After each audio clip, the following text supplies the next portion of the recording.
गायन में, जीवन की गति में है। राम शास्त्रीय है तो लोक गीतों की सोहर में भी है। राम शबरी के हैं, केवट के हैं, दीनहीन निर्धन के जप तप में है। श्री राम का यही विस्तार भक्तों की आस्था को पोषित और पल्लवित करती रही है। और श्री राम महापर्व में एक बार फिर से आप सभी का बहुत बहुत स्वागत। देखिए 22 जनवरी का इंतजार सिर्फ अयोध्या नहीं पूरा देश कर रहा है और बार बार इस चीज का जिक्र हो रहा है कि 22 जनवरी सिर्फ एक तारीख नहीं, वो 140 करोड़ भारतीयों की उमंग उत्साह का प्रतिबिंब है। सालों की तप तपस्या, बलिदान, संकल्प, सपने का प्रतीक 22 जनवरी। और हम इस वक्त अयोध्या में हैं और मेरे साथ इस वक्त लाइव बाबा रामदेव इस वक्त मेरे साथ लाइव जुड़ चुके हैं।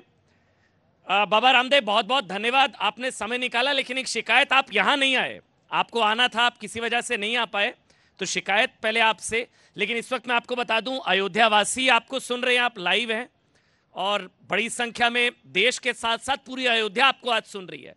तो सवाल कुछ नहीं, पहले एक संदेश अयोध्या वासियों के लिए बाबा रामदेव का। बाबा, मैं खुद मेरे भाई अमन अयोध्या आ रहा हूं 22 जनवरी को, और राम हमारे सांस्कृतिक विरासत के सबसे बड़े प्रतिमान है। राम हमारे प्राण हैं, राम हमारी आत्मा है, राम हमारा राष्ट्र है, राम हमारा स्वाभिमान है। राम एक भ्राता को कैसे होना चाहिए वो हमें जीना सिखाते हैं। एक त्राता कैसे होता है, कैसे सबका त्राण करता है, वो हमें अपने चरित्र से दिखाते हैं। वो सिखाते एक राजा भी है, राम एक राजा भी है। रघुपति राघव राजा राम, पतित पावन सीता राम, उनका पावन चरित्र है।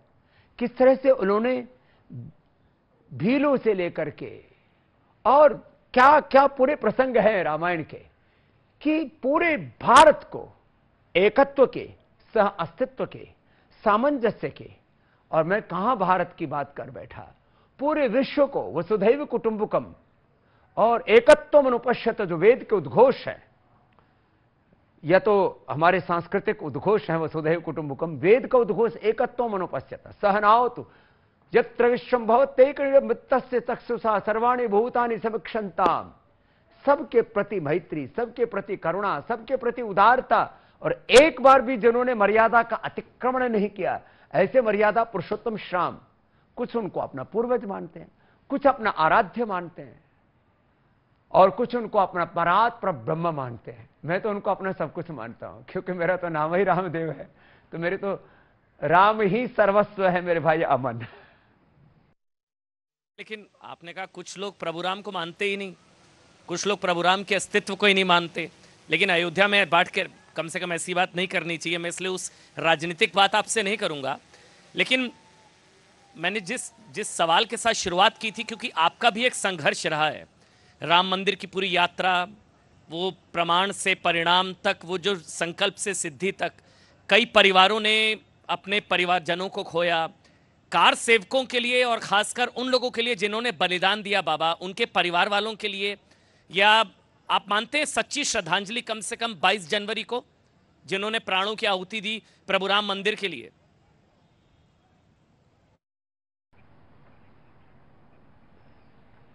अरे, जब हम उन अपने पुरखों के बलिदान को देखते हैं, जिन्होंने अपना सब कुछ न्योछावर कर दिया केवल अपने प्रियतम राम की प्रसन्नता के लिए, और जिन बहनों की सुहाग उजड़ गए, जिन बहनों ने अपने भाई खो दिए, और जिन भाइयों ने अपनी बहनों को खो दिया, जिन्होंने अपना सर्वस्व न्योछावर कर दिया श्याम जी के चरणों में, मुझे तो लगता है 22 जनवरी को भी सबसे पहले उन शहीदों की शहादत को, एक तो सीमाओं पर लोग शहीद होते हैं एक धर्म के लिए, अपनी सांस्कृतिक विरासत के लिए। भगवान राम, जो मैंने कहा हम सबके प्राण हैं, उनके लिए जिन्होंने अपने प्राणों को न्योछावर कर दिया, एक उनका स्मारक, जैसे दिल्ली में एक स्मारक बनाए ना मोदी जी ने, मैं तो चाहता हूं मोदी जी एक वैसा स्मारक अयोध्या में जरूर बनाए, क्योंकि ये सैकड़ों नहीं, ये तो हजारों वर्षों का संघर्ष रहा है इसमें। और मुगलों के साथ जिस तरह से उन्होंने क्रूरताएं की, हमारे कितने मंदिरों को मस्जिदों में तब्दील किया, कितने मंदिरों को, कितने हमारे देवस्थानों को और हमारे देवी देवताओं की मूर्तियों को खंडित किया। अब उस पाप के लिए मैं कोई बदले की भावना से तो कुछ नहीं कह रहा हूं, लेकिन ये आगे पाप नहीं होना चाहिए कतई। और जो उन्होंने जुल्म जातियां करके जिन भी मंदिरों का अतिक्रमण किया था ना, चाहे वो अयोध्या है, चाहे वो काशी विश्वनाथ है, चाहे अब मथुरा है। अब मैं एक बात सीधी से, मैं तो अमन का उपासक हूं, और अमन भाई आप भी देश नहीं झुकने देंगे और सनातन संस्कृति के बहुत बड़ा पुरोधा है।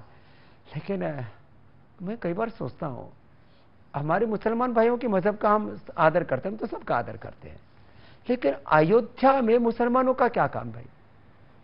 वहां मस्जिद का क्या काम? काशी विश्वनाथ में अब ज्ञानवापी नाम ही बता रहा है कि वो ज्ञानवापी जो है मंदिर तो हो सकता है, ज्ञानवापी मस्जिद कहीं पूरी दुनिया में न तो उर्दू का शब्द है, न फारसी का, न पता नहीं किसी का भी नहीं है ये। और फिर जहां हमारे कृष्ण कन्हैया की भूमि है, वहां पर हर जगह उन्होंने झगड़ा डाला। और अब तो मुझे लगता है अब तो हमें ये सांस्कृतिक आजादी मिलनी चाहिए, आजादी के 75 वर्ष बाद तो मेरे भाई अमन।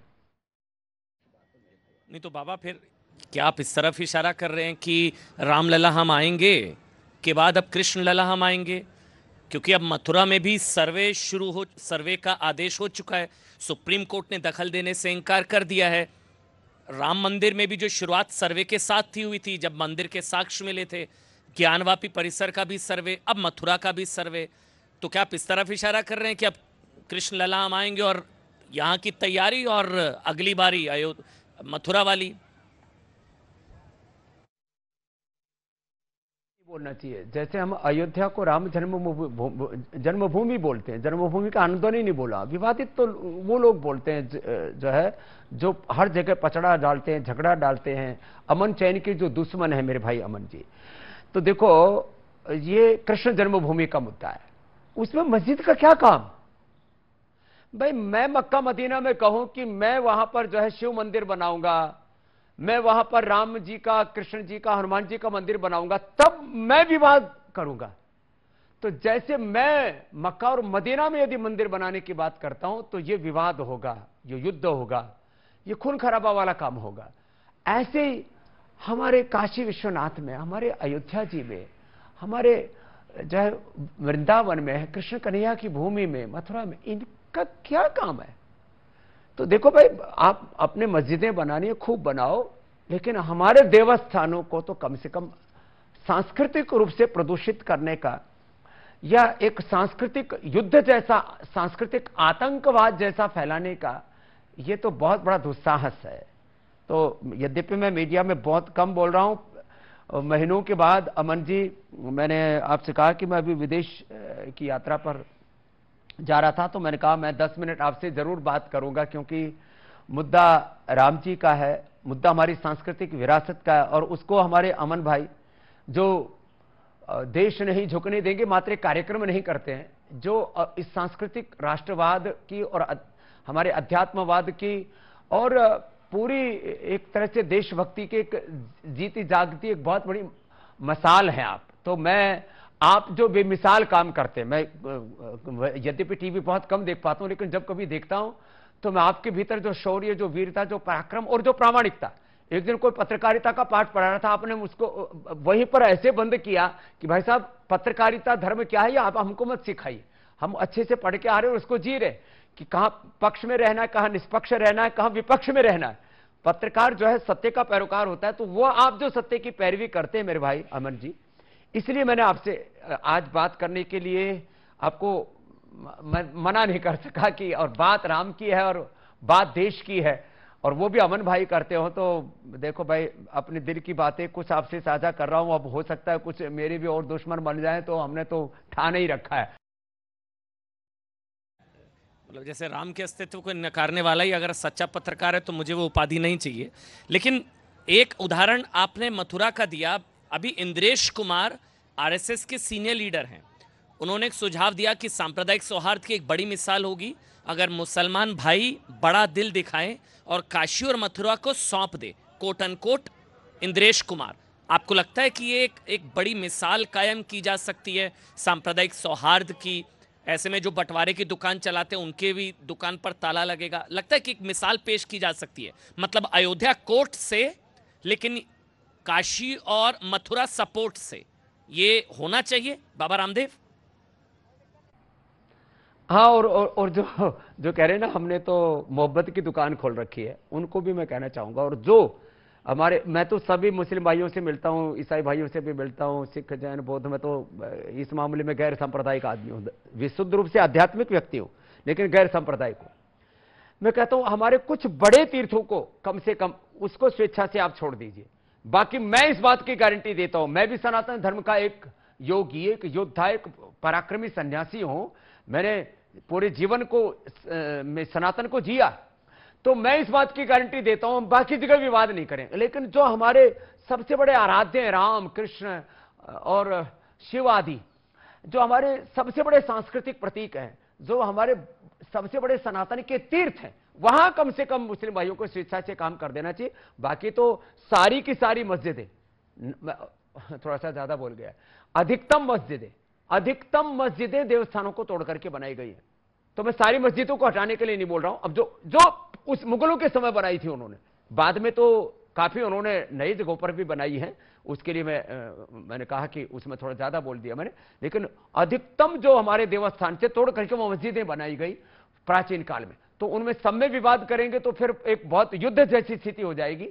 तो जो मुगलों कालखंड के बाद जो मस्जिदें बनी उसके लिए कोई विवाद नहीं है, लेकिन मुगलों के समय जो हमारे सनातन के सबसे बड़े जो तीर्थ हैं, वहां पर जो मस्जिदें बनाई गई, एक सांप्रदायिक सौहार्द के लिए मुस्लिम भाइयों को जरूर पहल करनी चाहिए। मंच बाबा, आपने खुद राजनीतिक बात कर दी, मैंने तो राजनीतिक सवाल नहीं पूछा आपसे। आपने खुद मोहब्बत की दुकान का जिक्र कर दिया। आपको लगता है उन मोहब्बत की दुकान वालों को भी स्पष्ट संदेश जनादेश के जरिए, जो सनातन के सफाई की बात, खासकर 22 जनवरी को राम मंदिर प्राण प्रतिष्ठा का कार्यक्रम, तो 3 राज्यों के नतीजे, 24 में चुनाव, तो मोहब्बत की दुकान संभवतः उनको भी एक स्पष्ट संदेश जनादेश के जरिए कि जो सनातन की बात करेगा, या कोई संदेश आपकी नजर में 3 राज्यों की जो नतीजा है? राजनीतिक मोक्ष होने के बाद में, इतना बड़ा राजनीतिक सबक मिलने के बाद से फिर भी कोई सबक ना ले तो लगता है फिर उसका, अभी तो आंशिक मोक्ष हुआ है कुछ राजनीतिक दलों का। तो हमारे यहां आंशिक मुक्ति और पूर्ण मुक्ति की, पूर्ण मोक्ष की बात की जाती है, तो पूरा ही मोक्ष हो जाएगा मेरे भाई।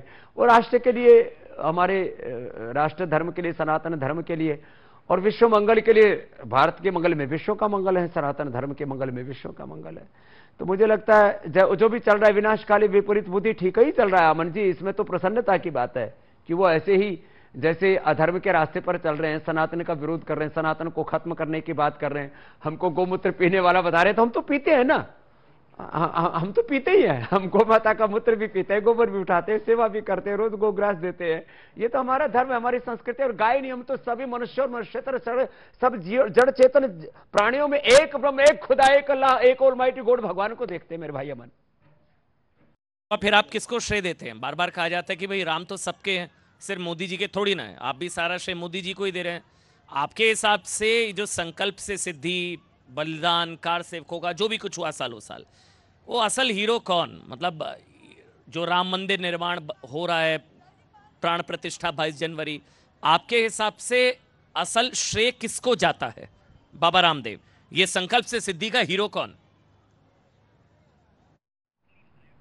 देखो भाई, इसमें एक दिन जो है हमारे नहीं रहे सिंगल साहब, अशोक सिंगल जी बड़े शौक में थे, बोले स्वामी जी क्या होगा।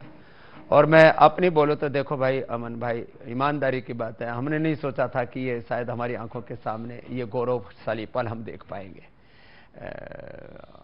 और हमें ये सौभाग्य मिल रहा है। तो ये तो हमारे जीवन की सबसे बड़ी धन्यता। अब आगे एक सांस भी हम ले पाए ना ले पाए, भगवान जिंदगी देगा, सेवा करेंगे, लेकिन हमारा जीना धन्य हो गया, हमारी आंखें धन्य हो गई कि हम अपने आंखों से अपने आराध्य के जिस रूप में हम उनको देखना चाहते हैं, उस रूप में उनको हम देख पा रहे हैं। तो रियल हीरो तो देखो नरेंद्र मोदी जी हैं, जिनका संकल्प कि 370 और राम मंदिर वाला जो, और इसको एग्जीक्यूट करने का जो पूरा श्रेय है वो अमित भाई को जाता है। और डे बाय डे जो इसको आगे बढ़ाने के लिए जिस तरह से हमारे योगी जी भी पुरुषार्थ करते हैं, तो देखो स्टेट गवर्नमेंट की भी एक भूमिका होती है। और मैं जो है थोड़ा गहराई में जाके देखूं तो थैंक यू सुप्रीम कोर्ट, हमारे देश के उच्चतम न्यायालय का हमें धन्यवाद करना पड़ेगा। उन्होंने अन्याय नहीं होने दिया सांस्कृतिक दृष्टि से देश में, उसके लिए उनको लाख लाख शुक्रिया। विपक्ष के एक नेता का नाम नहीं लिया। आज चंपत राय जी भी आए थे, उनसे भी मैंने सवाल पूछा था, उन्होंने भी कहा कि विपक्ष के एक नेता का नाम बता दो जिसका लक्ष्य राम मंदिर हो या श्री राम के लिए जिन्होंने रामकाज किया हो। लेकिन फिर ऐसे में तो फिर अभी कुछ महीने बाद 22 जनवरी के बाद लोकसभा का चुनाव भी है, 2024 भी है, तो राम का आशीर्वाद किसे? तो देखो, लोकतंत्र का महापर्व 2024 का आगाज वो जल्दी होगा, तो राम जी की कृपा और देश के मतदाताओं की कृपा उन्हीं पर होगी जो सनातन के साथ, संस्कारों के साथ समृद्धि के सोपान चढ़ने की बात करते हैं। एक तरफ सांस्कृतिक विरासत और उसके साथ अपनी सियासत, जिसको जो करनी करे, लेकिन अपनी जड़ों से जुड़ करके इस भारत को जो परम वैभवशाली और विश्व की सबसे बड़ी आध्यात्मिक, आर्थिक, राजनीतिक, सामरिक महाशक्ति बनाने के लिए जो प्रतिबद्ध होंगे वही देश पर राज करेंगे। मेरी बहुत बहुत शुभकामनाएं आपको भी अमन जी। फिर से न्यूज 18 जो इतना बड़ा नेटवर्क पूरे स्टेट से लेकर के और पूरे देश में राष्ट्रीय चैनल तक। मुझे पता है जाना, एक आखिरी सवाल ले रहा हूं, एक आखिरी सवाल, बस जाते रहते कोई आसन बता दीजिए विपक्ष के लिए। प्रधानमंत्री ने कहा कि भाई सकारात्मकता जरूरी है, नेगेटिविटी छोड़े, तो कोई आसन विपक्ष के लिए? बाबा, पूरा देश, अयोध्या और पूरा विपक्ष तो खासकर आपको देखता है, बहुत प्रेम करता है आपसे। देखो, हाँ, इसके लिए तो अनुलोम विलोम अच्छा है।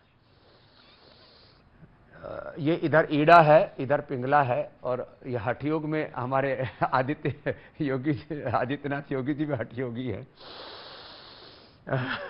हकार कीर्तितः सूर्य ठकार चंद्र उच्यते सूर्य चंद्र वसौर योगात हठयोगे निगद्यते। तो ये अनुलोम विलोम सब जरूर करें, इससे ना राइट और लेफ्ट ब्रेन, लॉजिकल और इमोशनल ब्रेन का संतुलन रहता है। तो अनुलोम विलोम, ओंकार का ध्यान, और हो सके तो ओम नमः शिवाय, ओम रामाय नमः, कृष्णाय नमः, ओम हनुमते नमः, जय श्री राम मेरे भाई। इतने से हो जाएगा कल्याण। बाबा, कल्याण हो जाएगा, बहुत बहुत धन्यवाद। लेकिन जाते जाते फिर से उसी सवाल, क्योंकि आज जब जब मैं जिनसे भी बात कर रहा हूं, मैं उन कार सेवा जिन्होंने की, जिन्होंने बलिदान दिया, सालों साल का इंतजार किया, आखिरी कुछ शब्द उनके लिए। बुरा लगता है कि आज़ाद भारत में भी प्रभु राम टेंट में थे, मतलब 14 वर्षों का वो वनवास और 500 साल का टेंटवास। बाबा, बुरा लगता है? एक आखिरी सवाल, मुझे पता आपको जाना है, आखिरी सवाल। बस अब इतना ही लगता है कि जीवन में जो देखना था, जो सुनना था, जो पाना था, वो पा लिया। बस भगवान के चरणों में सबकी प्रीति ऐसी रहे। और मैं तो कहता हूँ, मुसलमान भाइयों के भी मजहब अलग हो सकते हैं, पूर्वज तो उनके राम जी हैं। हम सब की प्रीति राम में रहे, और राम हमारे राष्ट्र का और विश्व का कल्याण करे। बस बहुत बहुत प्रणाम जी, बहुत बहुत धन्यवाद बाबा रामदेव, आपने समय निकाला न्यूज़ 18 इंडिया के लिए श्री राम महापर्व में। बहुत बहुत धन्यवाद।